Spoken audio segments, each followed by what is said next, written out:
you see when you arrived? Woman was out in the yard, dead with blowflies on her face. Old man was inside, chest blown up with my scatter gun, his feet burnt. He was alive, but just was. So it was them 2 Wharton boys done it. Objection. Dying declaration, Your Honor. Objection overruled. Proceed, Mr. Cogburn.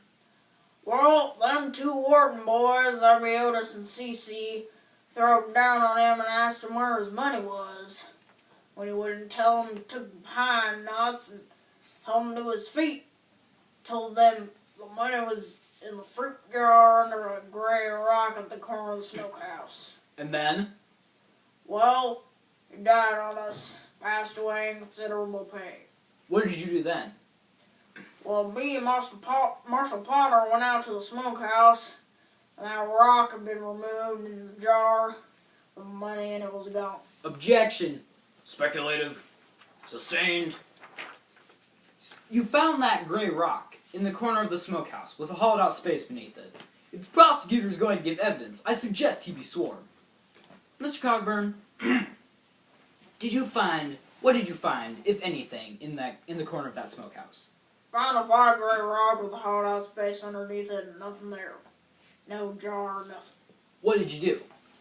Well, rode up to the Whartons near where North Fork strikes the Canadian. What did you find? Ranch of the Canadian, I had my glass. We spotted them boys and their old daddy, Aaron, down by the creek with some hogs. They'd killed a shoat, had a fire built under a wash pot for scalding water. What did you do? Announced we was marshals, and I hollered out to Aaron that we needed to talk to his 2 boys. He raised an axe and commenced cussing us and blackguarding his court. What did you do then? Backed away from the axe and tried to talk some sense into him. While this was going on, C.C., he edged over to the pot there behind the smoke and pulls out a shotgun. Potter seen him, but it was too late. C.C. Wharton pulled down on Potter with one barrel and turned to do the same for me, and I shot him. The old man raised an axe, and I shot him. Otis slid out, and I shot him. C.C. Wharton and Aaron Wharton were dead before they hit the ground. Otis was just waiting.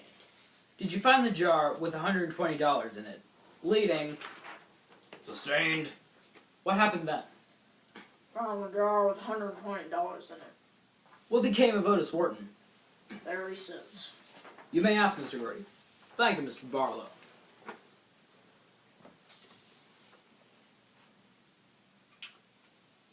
Mr. Cogburn,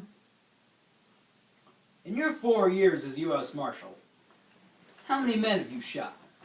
Never shot nobody, didn't have to. Well, that wasn't the question. How many? Shot, killed. Let us restrict it to killed, so that we may have a manageable figure. Or about 12, 15, stopping men in flight, defending myself, etc. About 12, he says. Or 15. So many, you cannot keep a precise count. I have examined with records and can apply the accurate figure. Well, I believe them 2 Wharton boys makes 23. And how many members of this one family, the Wharton family, have you killed? Immediate or... Did you also shoot Dub Wharton, brother? And Clete Wharton, half-brother? Clete was selling ardent spirits to the Cherokee. Came at me with a king bolt. A king bolt? You were armed, and he advanced upon you with nothing more than a king bolt? From a wagon tongue? I've seen men badly wounded by nothing bigger than a king bolt. I defended myself. Returning to the other encounter with Aaron Wharton and his 2 remaining sons, you sprang from cover with a revolver in hand. I did. Loaded and cocked? If it ain't loaded and cocked, it don't shoot. And like his son, Aaron Wharton advanced against an armed man.